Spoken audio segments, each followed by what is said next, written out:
Good evening. Hopped on a bit later than I planned, but nonetheless, here I am. I thought today I'll talk about how our brains are like social media, as in the algorithm, as it interacts with the thoughts and emotions of our past. And I'll try and give you some clarity as best I can, given my current understanding and knowledge based on what I've put into practice, to help guide you, so to speak, with gaining some clarity, some what means a concept to make better decisions, if that's what you're looking for and what you're following me for. So without further ado, I'd go into it. I'm going to look down on my notes because I don't want to miss out on the key points. You probably noticed there's a lot of pink going on. I was feeling very pink over the weekend, so hence the outfits and pillow. Anyway, I get back on course. So, as I mentioned on my post, this is for people that follow me on Facebook. You're more than welcome to do so. Your thoughts and your emotions are at the wheel, driving what I said, your actions, but also your behaviours and habits. And I'm going to give you the distinction between thoughts and emotions, because they're different but also linked. They have an influence, as I said before, on your behaviours, habits and actions. So if you're getting unfavourable, undesirable outcomes, results, these are the areas I highlight for you to focus on if that's what you want to do, because there's no force applied here, but it's taking responsibility and accountability. If we're saying we want change and we want to transform, and personal growth and our healing is linked to that, again, the invitation to follow closely and maybe take some notes. So, imagine it like, because I said driving, it's like your rear view mirror being the past. If you're driving a car, and your car driver, you should get, you're looking back. But what I do is moving clients forward. The women I work with, I'm moving them forward. I'm getting them to take action towards what is wanted, what is desirable. You can't do that if you're looking back. You're looking back at your past. It's history. It's done.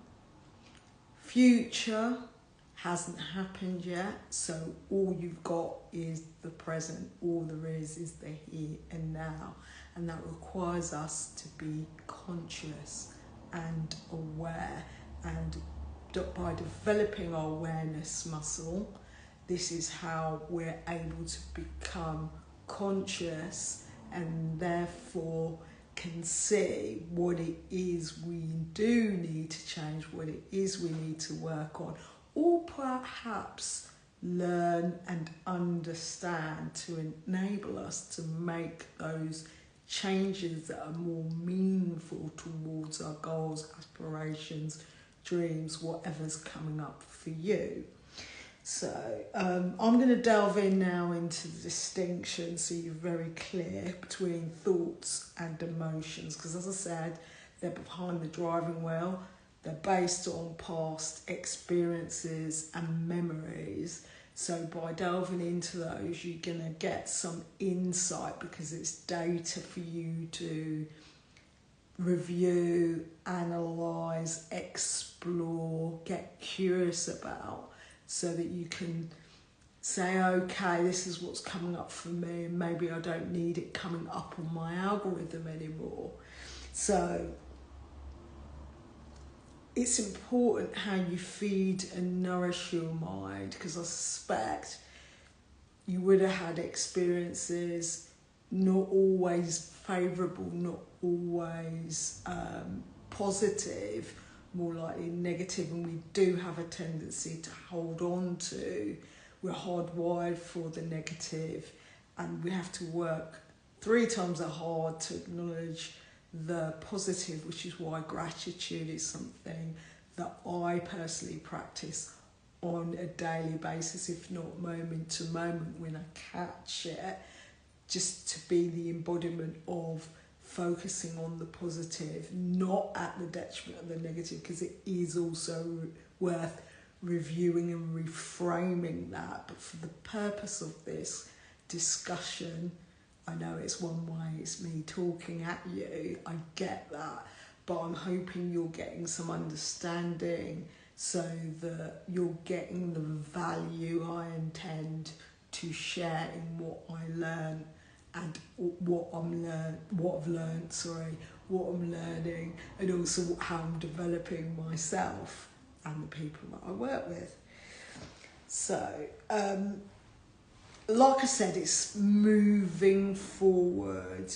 It's moving forward so that you're able to create better memories, better experiences, more positive ones, and you're better equipped to handle it when things are a bit challenging, difficult, or you've got the ability to be more solution focused as opposed to positive, rather than focusing solely on the problem and not getting anywhere with it, because you're not reliant on past informing that. You decide to make different choices, take different decisions. These are the things that you have the ability to control, and these are the things that operate within you. So it's becoming aware of what you observe, what's coming up for you on your algorithms when I mentioned emotion and thoughts, because ultimately where your attention goes, your energy flows, energy being one of your predominant resources, which I would encourage you to protect at all costs, because it will also impact your peace and your ability to be in states of being where you can create more effectively what you'd like to happen in your life, create a life with design instead of by default. Yeah, I'm coming out with it all today. So emotions is energy in motion. If you've been following me for a while, I hope that is resonating for you, and you're like, oh, I get that. It's energy in motion. Energy is meant to move through you. It's movement. In physics, it's called kinetic energy, and it's where the energy of every object is possesses due to its movement or motion. So if you think about the pendulum swing, it can move from one end to the other. It's in motion, which is why it's also helpful to get into the habit of processing our emotions, no matter what they are and what's coming up for you. And I've suggested on previous videos how to go about that. Feel free to message me if you need some clarity around that. Thoughts are the mental processing or ideas, while emotions are the feelings experienced in response to stimuli.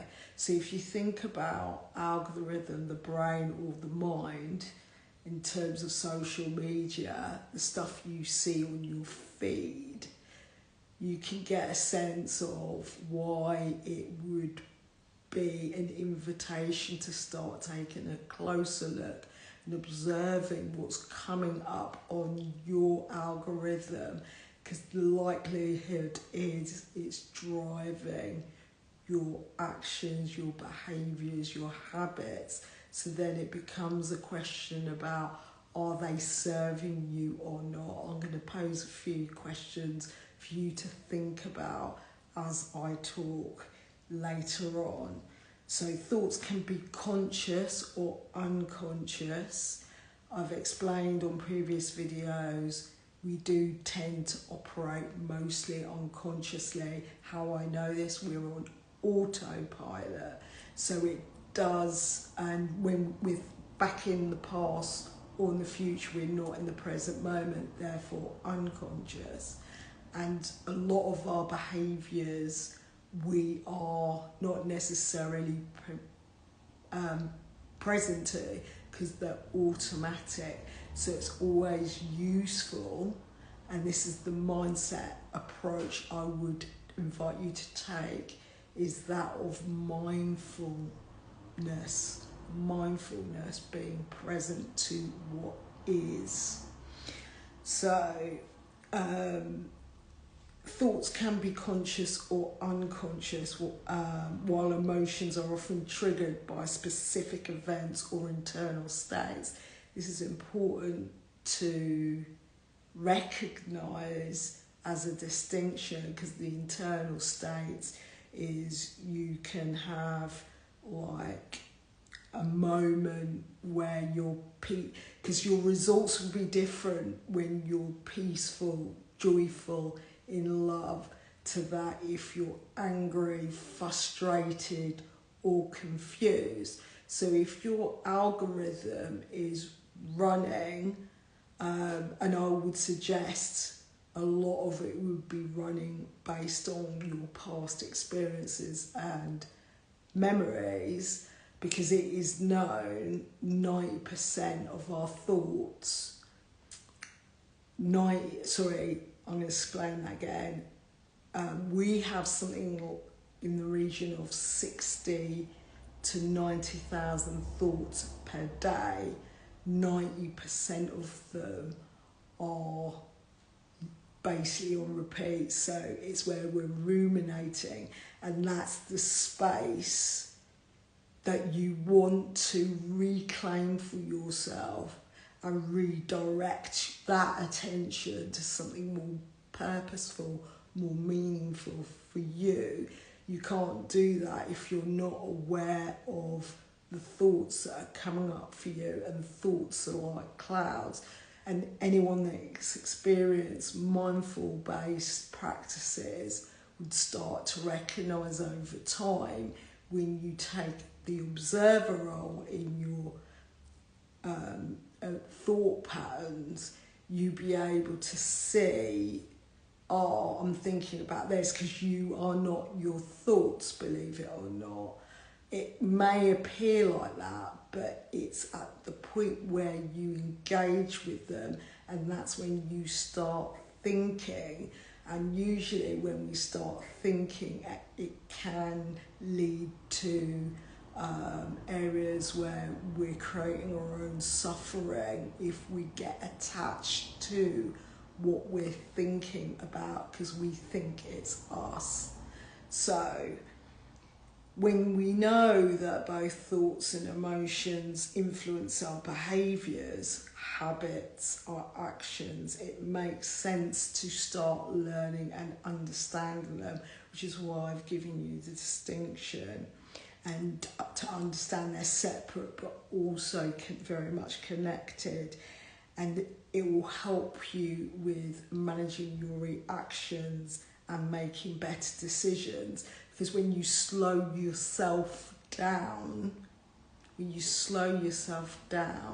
create that space for yourself, because this is an internal thing, not an external thing.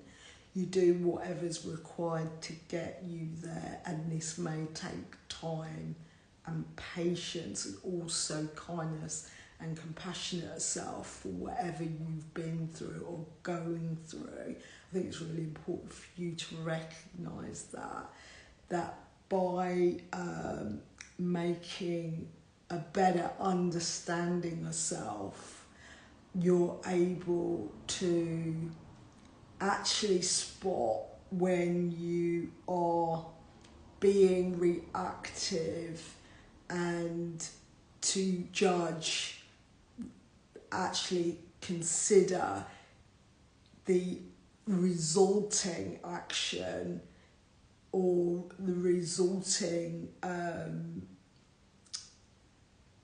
whatever is resulting, is that really serving you, and if it's of impact to self or others in a way that's not serving you, to really take a look at that and see it as an opportunity, a gift opportunity or lesson. Sometimes I know I catch myself in my reactivity. I don't always catch it in time. I acknowledge what comes up for me, so I don't let myself get off. I don't beat myself.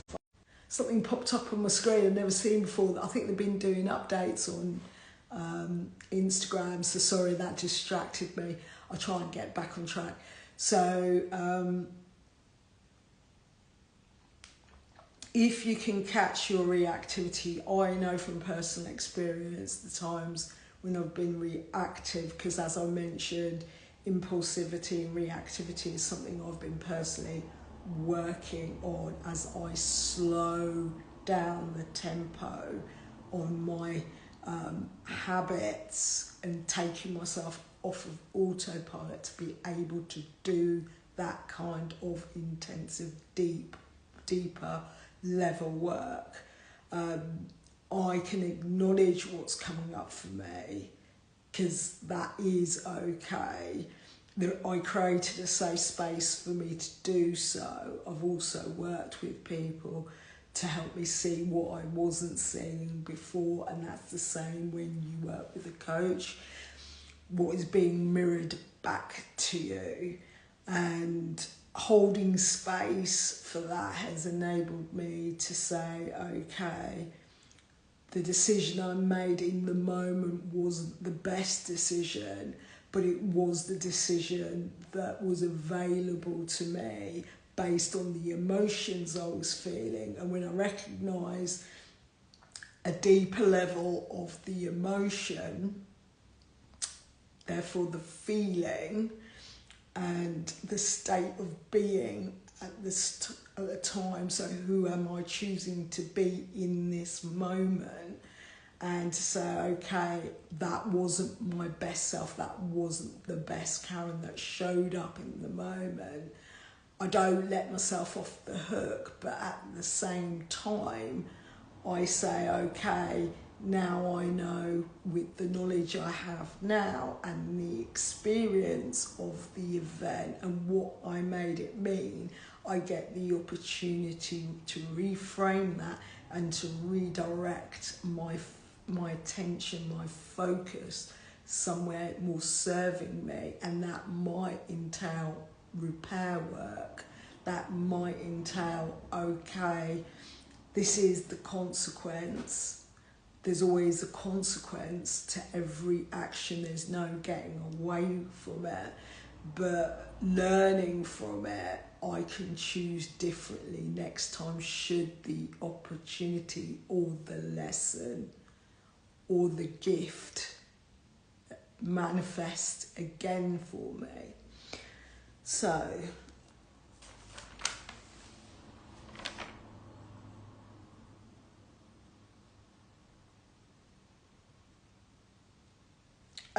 what I also mentioned on the same post was, so how does this relate to what I'm suggesting in terms of saving time and the focus on what matters for you? If you're always looking at in your past, because of confirmation bias, we have a tendency to confirm what we believe we already know. But what I would invite the idea on is, maybe you're not right, maybe you don't know enough, maybe, or it could be possible, what you thought was the best course, the right course, be open or be curious to the idea that there is another way. It could be possible that that is something that is a cycle for you, a pattern of behaviour, and understanding it at the root will enable you to be at the effect instead of at the cause. And be at the cause, be at the effect instead of the cause. I did have it right the first time. I was questioning myself. So the better you get at being at the cause than at the effect, the more power you generate, the more empowered you are, the more confident you are, because you're confident and you're competent, as I mentioned on previous life, committed, consistent, committed, imperfect action, because we're imperfect human beings. We're having a human experience, and a lot of what we experience can be quite messy. So when you can let go of the idea of things looking a certain way or being perfect, we can allow space for us to learn in our experience and catch it the next time, because that's okay. So before we get into understanding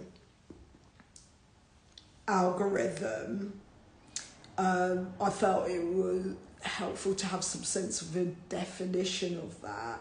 And an algorithm is a step-by-step instructions for solving a problem or completing a task. So you can see how that relates to behaviours, actions, decisions. It tells us exactly what to do and how to get to the final result. So you're relying more on what's going on inside of you. You're trusting yourself more rather than being open to outside influences. Because some of what's happened to us in the past, some of those memories could have been impacted by the choices of others. So when we learn to take back control, we're sovereign, we're full and we're whole, and we're operating in a mindset that is more useful for us, because we're not so limited by our past experiences, where our past, what we made it mean, the stories we tell ourselves. We're coming from a healthier place. We're better to control or to influence our thoughts and our emotions, so it's in the direction that our attention should go towards, instead of on things that we can't change, we can't do anything about, what's outside of our control. And it's really important to grasp that if particularly you're finding yourself continually drained, you're frustrated, which is an indication you're not doing things that are nourishing or supporting you in your growth or healing. And it's a case of redirecting that mental, that emotional chaos, so that you can, because energy can neither be created or destroyed. Thoughts create things. So when we better get a grip of our understanding based on what I shared, it makes sense for us to clean up our algorithm, right? So there's 5 principles to algorithm. I like to interject some science. I've mentioned physics size, but there's also the principles, guiding principles. There's 5, but there's 3 that really jumped out for me when I did the research on sharing this topic with you guys. This is clarity, efficiency, and correctness. I'll say it again, clarity, efficiency and correctness. Algorithms easy to understand and can follow without confusion. So again, it leans into why we want to look at our algorithm, observe it, draw some conclusions as to, is this reflective of who I am now? It could have been, because I know, look at mine, and there's some stuff I've removed because it's no longer relevant. It's just past stuff. It's been gone. It was in the moment, but it's cleaning up my algorithm, so I'm seeing more of the positive memories, more of the experiences. Maybe some have been shaped and created into better experiences as a result of the cleanup I've done of my algorithm. So I'm seeing more of what I want to experience and mitigating the impact of what is no longer what's outside of my control, no longer relevant.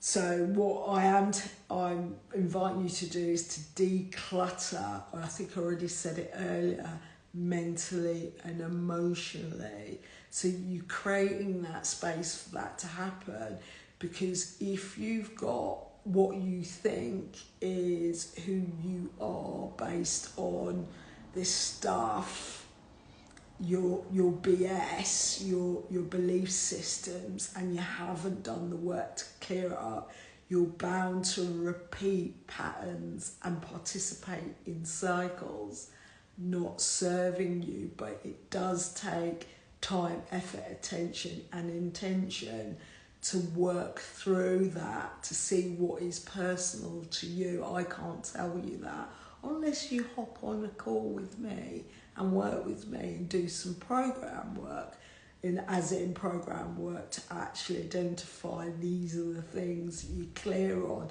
this is what you're not clear on, and what you need help with. So the tools and techniques I can give you, because I've been doing a lot. I've been doing this for three and a half years now, and I'm learning so much more as a result of the work I do on myself, and also the training and development that I do on myself, and also calling myself out lovingly where I've zigzagged, taken a right turn when I should have taken a left turn. This is all the stuff in my algorithm. I've been cleaning up my past stuff, my emotional baggage, because we all have it. We're human, right?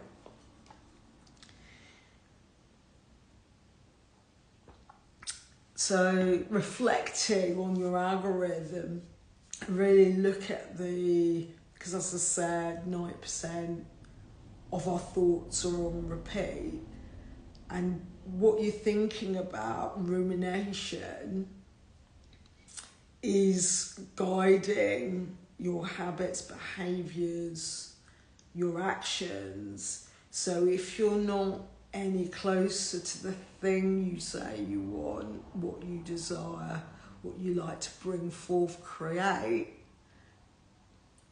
and if you know thoughts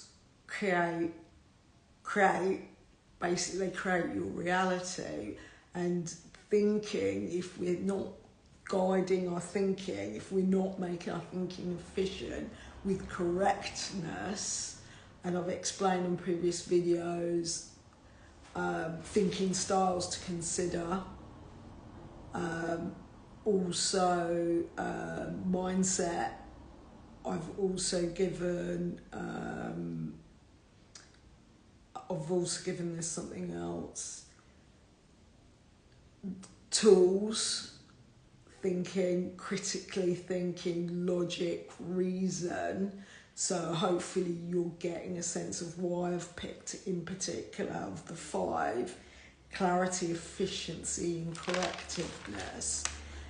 how you can attain the mind's algorithm with specific intent. So you're starting to use mind over matter and work on it consciously. And working on it consciously takes effort, and that is okay. You start where you are. So a caveat I would add, if you treat it like your social media, is most of us do things out of social validation or social credit. It's really important to grasp what is there for you. When I say that, most of us do things for social validation or social credit, and really take a closer look at how's that been serving you, and if it hasn't been serving you, what changes can you see are available for you to create for yourself more specific intent with how you attain your mind's attention. So it's either serving you to be a better person, or so you to operate in better states of being.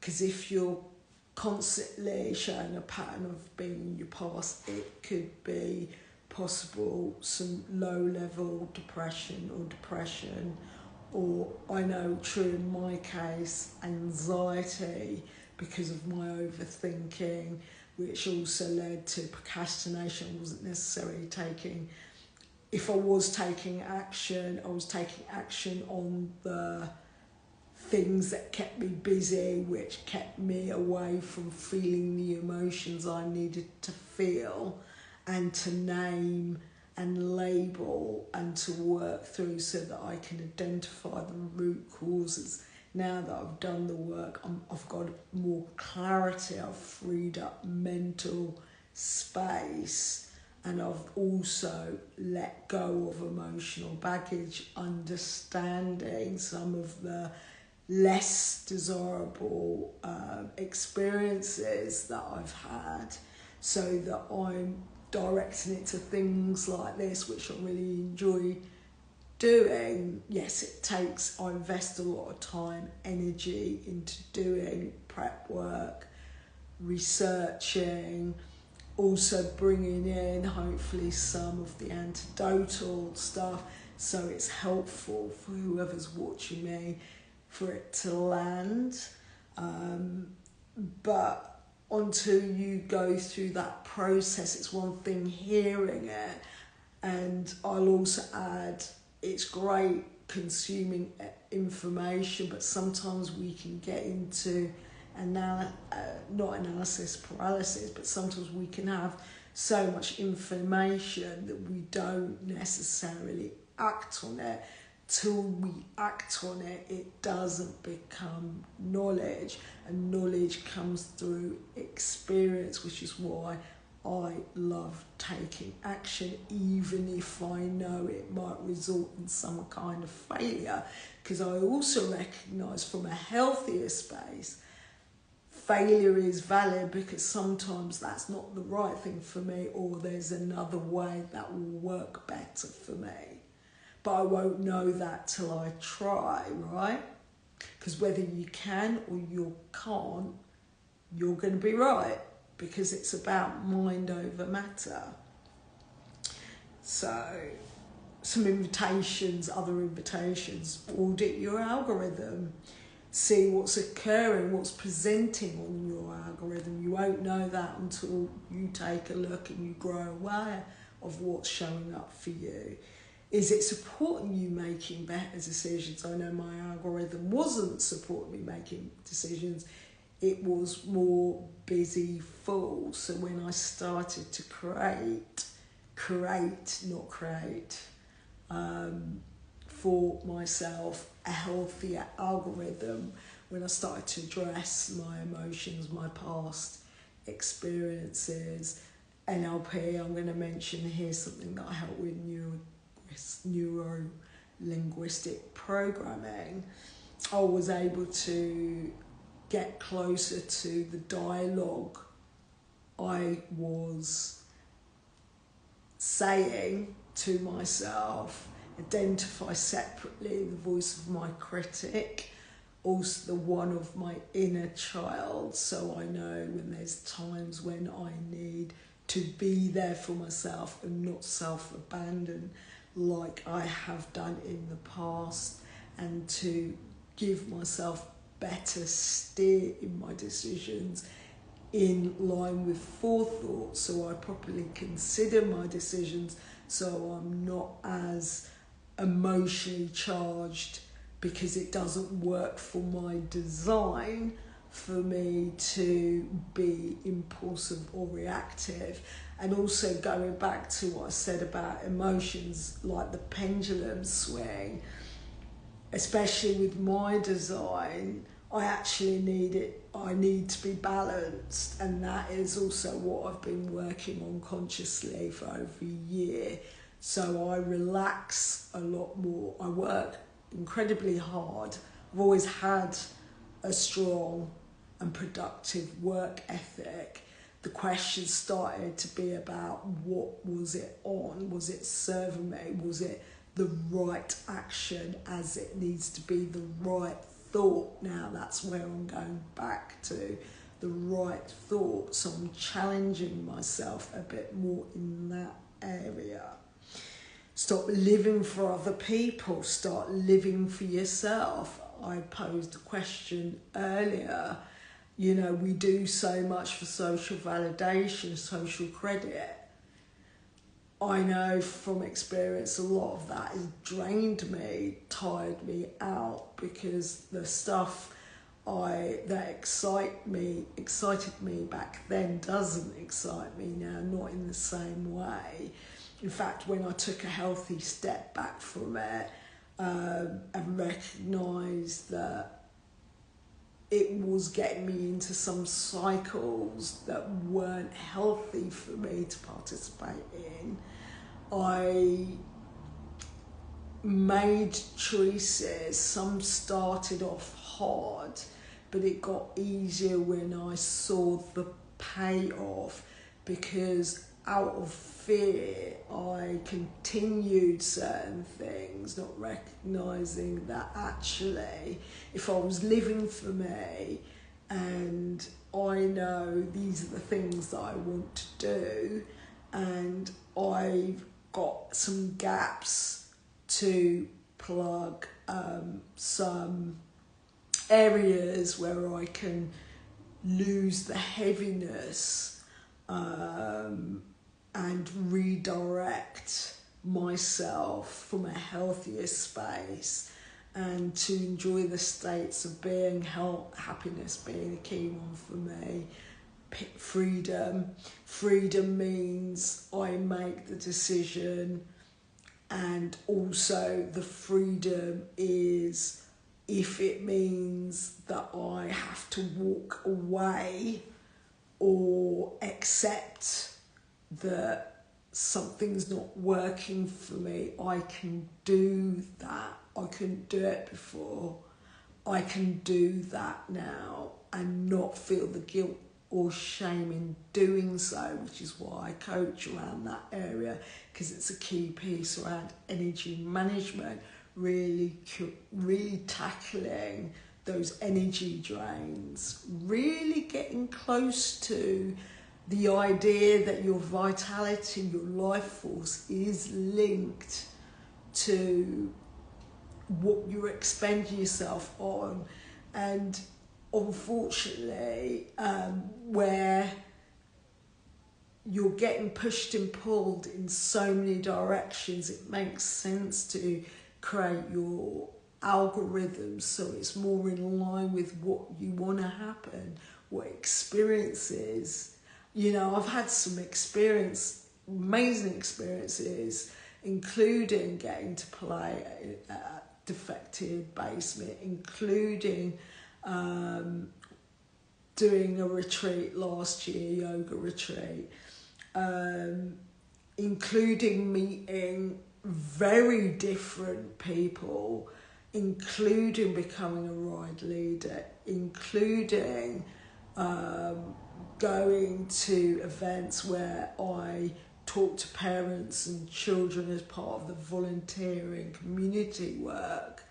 It's those shifts that are available for you, the kinds of shifts I would invite you to consider as possibilities when you free yourself, you declutter mentally and emotionally.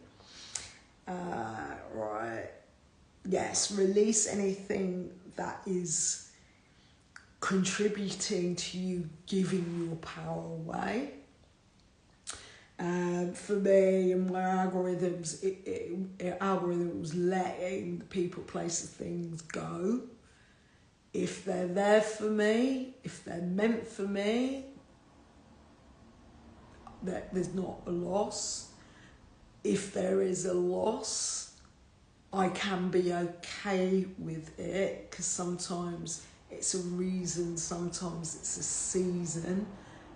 It's not always going to be a lifetime, but if you can accept that your power, this is your life, you're unique, you're as unique as your fingerprint.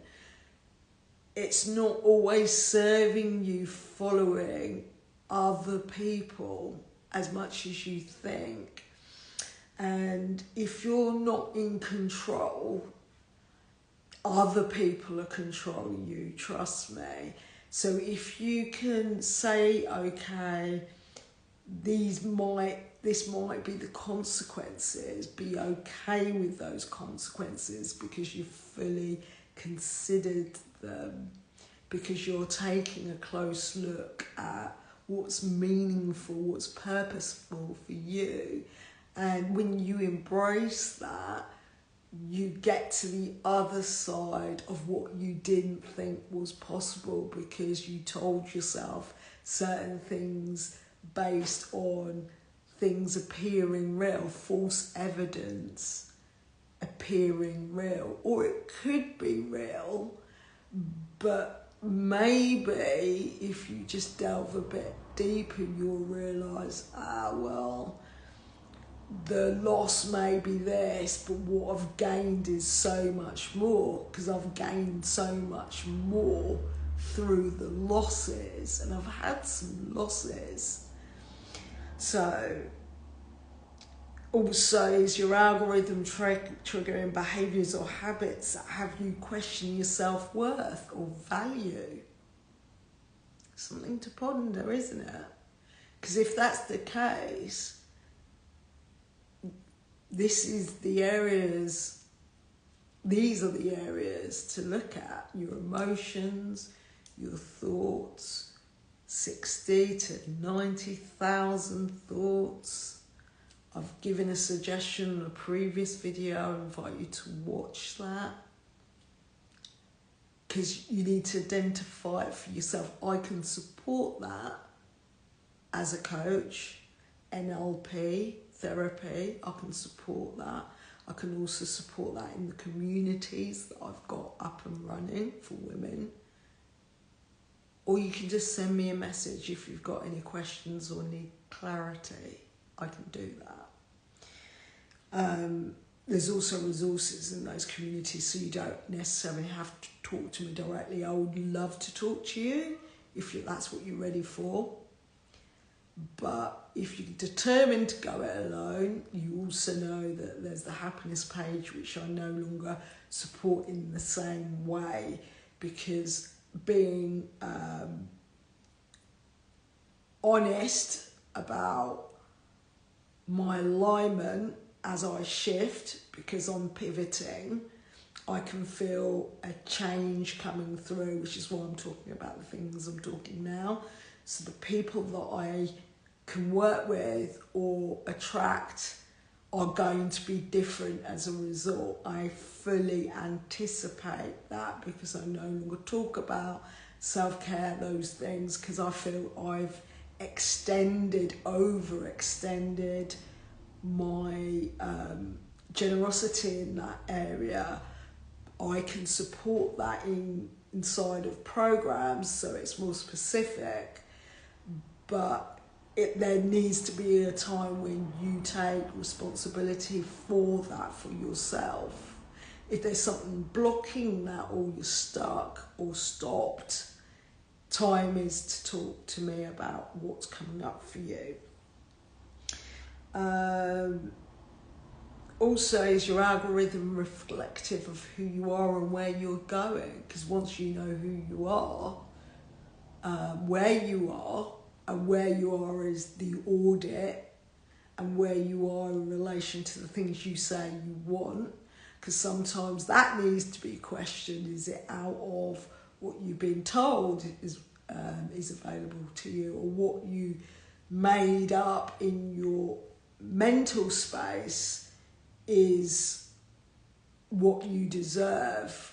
These are the things that I would invite you to question, because a lot of the time it's BS. I know it's, I would never imagine I would have the things I have now. I wouldn't have imagined that I've had the opportunities that I had now, because I've worked on my algorithm. It means that I'm attracting different opportunities. I don't always take them. They're not always the right fit. I've learned to let go of what doesn't resonate, but I wouldn't have been able to explore different things, availability, if I hadn't let go of my past, my emotions, or even the people, places, things that I realise no longer aligned, because that's okay. So I'm going to end now on, see it as an opportunity to recalibrate to what is meaningful, what's purposeful, what lights you up, what makes you feel alive. Because if you're bogged down with this ish, it just blocks you. It creates unnecessary obstacles. It creates barriers. Yes, there are going to be limitations, I get that, but most of it is how you get in your own way, and it's something I've been talking about for a very long time. I'm giving you this as a gift for you to identify what you can make space for if you are serious about personal development and growth.